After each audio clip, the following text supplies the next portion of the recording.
Okay, today we are diving into a really clever web attack, one that feels almost like a magic trick. We're talking about a high-tech heist that can steal your data without ever running a single line of malicious code. So, how on earth is that even possible? Yeah, I know it sounds completely impossible, right? We're always told that hackers need to run scripts or malware or something. But what if they could just trick your own browser into handing over the keys to the kingdom?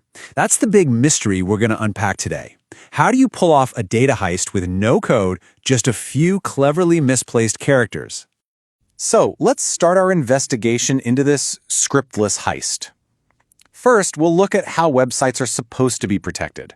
You know, the digital fortress. And then we'll find the tiny little crack in the wall that lets the thief slip right through. Think about a modern website like it's a bank vault. It's got all these layers of security. One of the biggest defenses is called a content security policy, or CSP. You can just think of it as a really strict bouncer at a club. It has a list of approved guests, like scripts and images, and it blocks absolutely anything that's not on that list from getting in. But see, here's the critical weakness. All these powerful defenses, they're laser-focused on stopping one very specific threat, rogue JavaScript. The attack we're looking at today doesn't use any JavaScript at all. It's like a ghost that can walk right past the guards because they're simply looking for the wrong kind of intruder. So how does this attack actually work in practice? Let's follow the breadcrumbs and break down the anatomy of this heist piece by piece. We're going to trace the path of a single stolen piece of data, something called a CSRF token. That's just a unique secret code a website uses to make sure that actions, like, say, changing your password, are really coming from you. The whole operation boils down to three surprisingly simple stages. First, the attacker finds a vulnerable spot. Second, they craft a very specific broken little piece of code. And third, they just sit back and wait for the data to be delivered right to their server. It's actually kind of elegant in its simplicity. So, step one is all about reconnaissance. The attacker looks for a weak point. Usually something like a search bar or a comment field, where whatever they type in gets displayed or reflected right back on the page. The absolute perfect spot is one that's right next to something valuable, like that hidden token that's supposed to be proving you are who you say you are. And this is the weapon. It's not some complex script, it's just a tiny fragment of an image tag. But look closely. It starts with a couple of characters designed to break out of whatever HTML element it's in, and then it starts a new image tag, but it never finishes it. That single quote at the very end is left open on purpose. It's left dangling. And right here, you can see exactly how the hijack happens. Check out the resulting code down at the bottom. Because the attacker's SRC attribute was left open with that dangling quote, the browser gets all confused. It just scoops up everything that comes after it, including the entire hidden input field with our secret token, and it treats all of it as part of the image's web address. Now this is the really crucial part. The browser isn't being malicious, it's just trying to be helpful. It sees what it thinks is a broken image link and it does its best to try and fix it. That helpful behavior is the exact thing the attacker is exploiting. The browser itself becomes an unwilling accomplice in the crime. And finally, the trap is sprung. The browser tries to load this Frankenstein of an image by sending a request to the attacker's server. But guess what? The URL for that image now contains the victim's secret token. The attacker doesn't have to break in. The data is delivered right to their doorstep, captured perfectly in their server logs. Heist complete. So that's the how. But to really get this, we need to ask why. Why would a browser ever behave this way? Well, the answer goes all the way back to the early days of the internet, to a design choice you could almost call the web's original sin.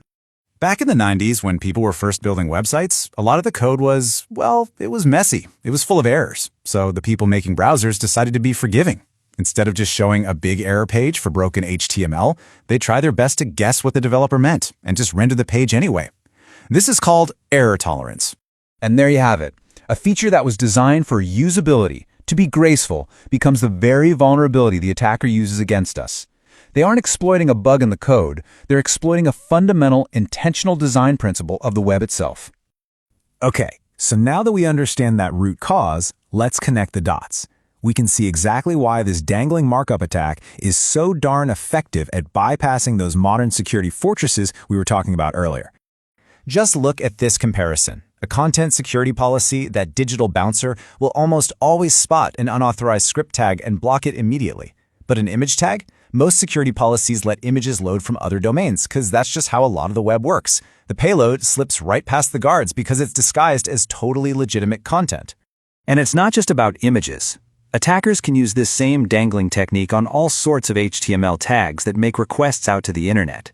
They can hijack forms, they can change the base URL for every single link on a page, they can even use CSS rules to leak data.